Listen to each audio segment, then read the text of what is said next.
wants to buy his diamond ring. She took it off her finger now. It doesn't mean That, of course, is one of the most popular recordings in rock and roll history. This diamond ring shot to #1 in 1965, making Gary Lewis and the Playboys international stars. And this Saturday, Gary Lewis and the Playboys will be performing 2 shows over at the Venice Little Theater at 3 o'clock and 8 p.m. It is a great pleasure to welcome Gary Lewis to the Suncoast Midday Magazine today. Gary, thank you for taking a few minutes. How are you? Oh, sure. Hi, how you doing? Wonderful. It's good to talk to you. And Thank you. You're happy that you're coming back down. You've been in this area before, haven't you, performing? Yeah, as a matter of fact, we have a place just south of Clearwater that we go to every winter. Oh, do you? Yeah, I love it. Place called Bel Air Beach. Oh, sure. Okay. Yeah. That's great. Yeah, a lot of people in show business live in this area. They make it their home after a while. Oh, absolutely. Well, you know, most of the year I live in New York, and it's a little too cold for me. Yeah, right. Well, yeah, upstate New York, aren't you somewhere? Yeah. Yeah, it's a bit chilly in the winter up there. Yes, but, it definitely is. Yeah, we look forward to that. 2 shows Saturday of the Venice Little Theater. And how you been doing the last few years? Still doing a lot of touring around the country, I assume, huh? Oh, absolutely. It averages out to about between 75 and 100 dates a year for us. So that's just plenty for me. That's a lot, yeah. Oh, yeah. And keeps me on the road. How do you find the audiences? You're getting, obviously, the people that grew up with you, and I'm sure you're getting the younger people, too, aren't you? Yeah, right. Well, it's actually turning out to be the people that bought the records in the 60s and their kids and even grandchildren. Really? Yeah, I mean, you're not so that many old. times I'll be up on stage and I'll see kids about 7, 8 years old mouthing the words right along with me, which is, I mean, whoever thought you'd ever cover 3 generations in a career, you know? Well, you're not that old. Well, I'll be 59. Really? As a matter of fact, tonight we're playing at Little Theater. Oh, great! Well, happy birthday! A couple of days ahead of time. Thank you. Yeah, that's. And we just played a little bit of This Diamond Ring, and just reading some of the. I remember it a little bit as a kid. That song coming out, but that really debuted on the Ed Sullivan Show, didn't it? Yeah. That was December 1964. And good old Ed Sullivan, you know. I mean, people worked their whole lives to get on Ed Sullivan, and there I was with my first record, which had so much to do with it going to #1 in the country. Ed Sullivan Show really could make either a song if you're a rock band or a singer or a comedian. What was that experience like, just being on there? Because that was a live show, wasn't it? Yeah, it was live, and the importance of Ed Sullivan was very well known with everybody because. Like you said, you know, they could make or break acts, you know, and I was really nervous, super nervous. But it came off great. You were on Ed Sullivan 5 times, is that correct? Right, 5 times, yeah, in 2 years, which is amazing. And they discovered you. You were discovered by, was it Liberty Records that discovered you? Yeah, we were playing at Disneyland out in California, and our producer, a guy named Snuffy Garrett, he was out at the park with his family and saw us play, and after we got done, he came backstage, gave me his card, and said, I work for Liberty Records. I'd like to talk to you about some recording.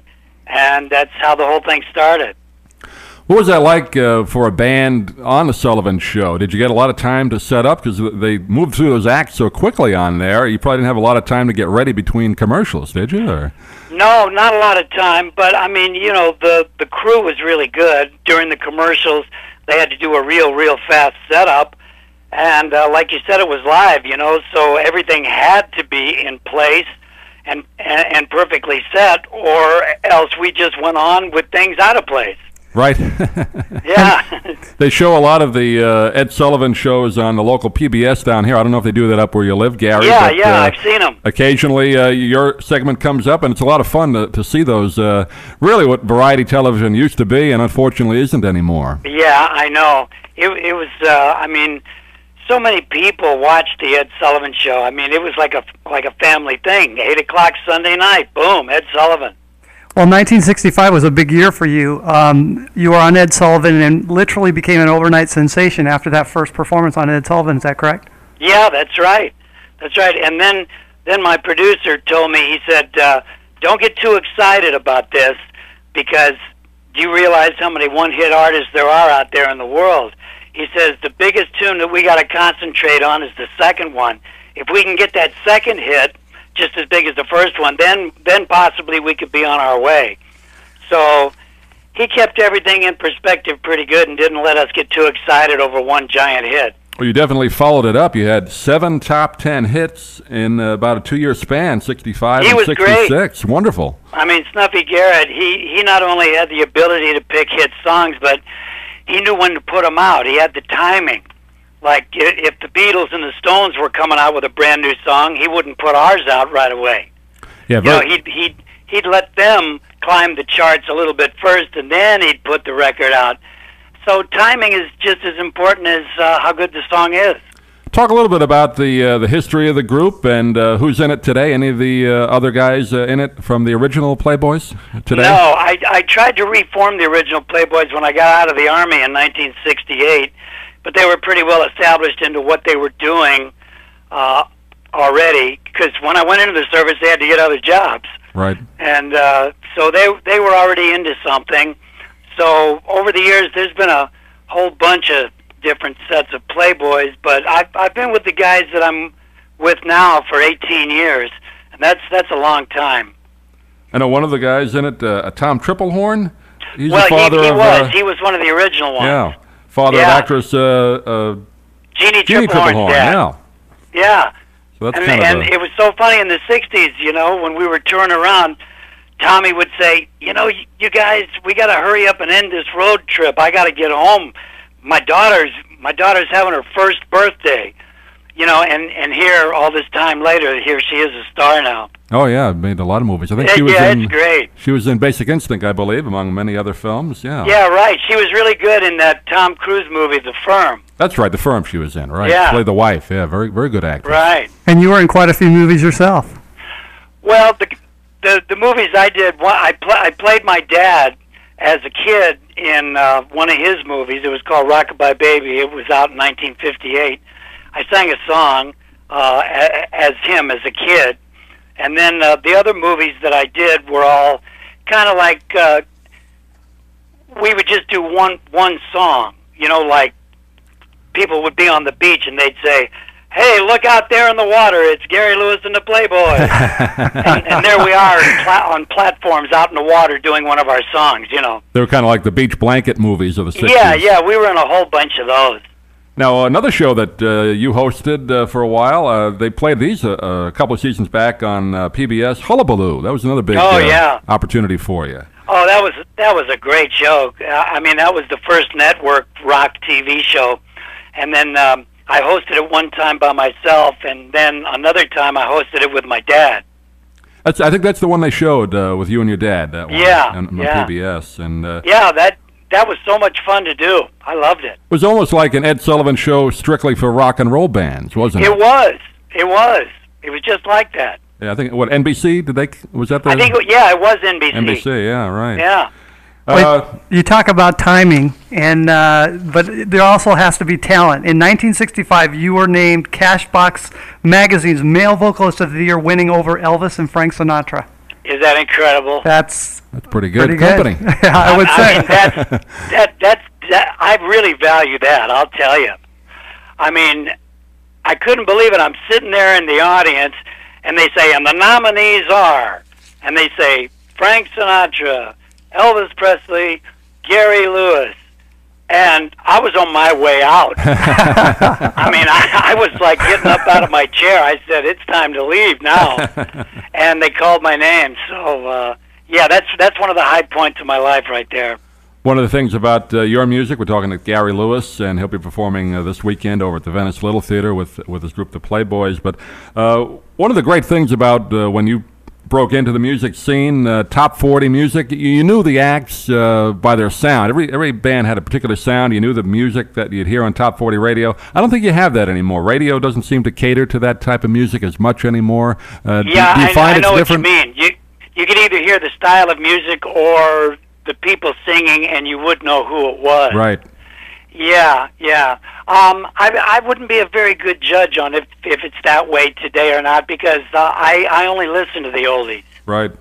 So I'm not really up on what's like current for the young people today. You know, it's just not what I listen to. I don't think you're missing much. Good. I'm glad you said it. Now, Gary, being the oldest son of Jerry Lewis, did you feel pressure back then that you had to perform at more of an optimum level because he was your father, or did you just go in and just enjoy your music and do your thing and enjoy the success that you got, or did you feel you had that pressure to perform every time you went out? Well, no, I didn't really feel that kind of pressure at all because I wasn't doing what my dad did. If I went into the same field as he was in show business, then there would have been absolute tremendous pressure because everybody'd be sitting back saying, well, let's see if he's as good as his dad is. But playing music, that's something my dad never did. So I didn't really feel the pressure. The only pressure I felt was to do good in the career that I chose for myself. There wasn't that, well, I'm the son of Jerry Lewis, so I have to be great too. You know, I never felt that. You've definitely carved out your own niche, which is a very difficult thing to do, even if you weren't related to somebody else in the business. So I have to be great. Thank you, yeah. You'd be surprised how many people even today come up to me at the end of the shows and say, you know, I heard a rumor that Jerry was your dad. Is that true? you know, people, they still sometimes don't put the two together because it's two totally different fields. Now, a couple of years ago, you made an appearance on the telethon. Are you going to be on it this year at all? Do you know? Or? Yeah, we're going to be on this year on Monday, September 6th. Oh, great. It goes for 2 days, the 5th and the 6th. Right. And we're going to be on the 6th. I'm not sure what time, but I made sure to tell my dad, you give me a good spot. You want to go toward the end there. That's right. You know, I don't want to go on at 5 in the morning, all right? Next to the ventriloquist act, right? Right. How's your dad doing, by the way? He's doing real good. Great. He actually, he had a little lung problem for a while. Right. And he had to take medication for it, and it cleared that up, but the side effect was he gained like about 70 pounds. So he checked himself into a weight loss clinic in Las Vegas, and he lost that 70 pounds, and he's looking like himself again. Oh, that's great. Yeah, I know he had that, I guess prednisone is what he mentioned was, and it does have right there. Has a bad side effect, but I'm glad he's feeling better. And yeah, he really is. Thanks for asking. Any CD projects coming up of Gary Lewis and the Playboys we can look out for? Well, a little while ago, we recorded a live CD up in Winnipeg, Canada, and we've been selling them at our jobs. After the gigs will come off and people will buy the CDs, and we're going to eventually put it on the internet. Our website is GaryLewisandThePlayboys.com. Good website, too. Yeah, check that out. Very good website. Yeah, so we do have a CD floating around. Great, and once again, for the folks out there, there are two shows. You can see Gary Lewis and the Playboy over at the Venice Little Theater. That's on 140 West Tampa Avenue in Venice. Go down US 41, and you can't miss it. It's right across the bridge as you head to Venice. And you want to call 488-1115 for tickets, and it'll be Saturday at 3 p.m., and then another show at 8 o'clock at night, and it's also Gary's birthday, so go and wish him a happy birthday. All right, I'm gonna do the Beatles song "Birthday" for myself. There you go. Well, we'll be there, and look forward to meeting you in person on Saturday, and it's been fun to talk to you. Oh, great. Thanks for calling. Thanks, Gary. Okay.